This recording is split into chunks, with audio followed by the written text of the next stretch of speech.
Dan di sini sering saya ingatkan bahwasanya para orang tua kenalkan anak-anak mulai semenjak dini tentang ilmu agama. Apalagi di zaman yang kita penuh dengan kesulitan untuk mengajari anak-anak kita.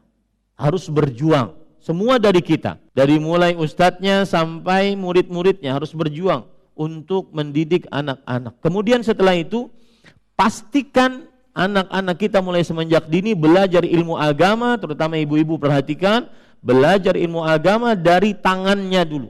Minimal mengajari Al-Fatihah, minimal mengajari Al-Quran. Sebelum dia keluar rumah, di tangan ibunya lah anak-anaknya sudah bisa membaca Al-Quran. Karena begitu para ulama terdahulu. Baru setelah itu mereka akan ikut ke majlis-majlis ilmu. Seperti yang terjadi kepada Syekhul Islam Muhammad bin Abdul Wahab rahimahullahu ta'ala.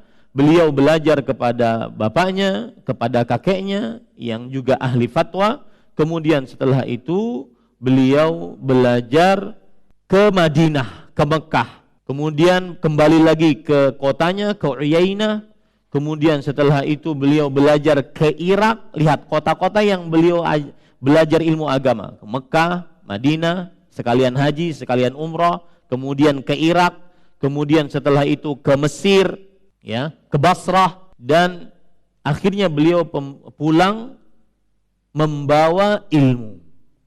Sesudah belajar di rumah, baru ke majelis-majelis yang ada di desa, baru setelah itu harus keluar, terutama laki-laki, harus keluar menuntut ilmu agama. Karena dengan itu dia akan tertempa kemandirian, kekuatan, kesabaran dalam menimba ilmu agama. Tidak mudah loyo, tidak mudah patah semangat, tidak mudah mau pulang ketika jauh dari orang tuanya. Dia akan berusaha, dia akan lebih bertawakal kepada Allah Subhanahu wa taala.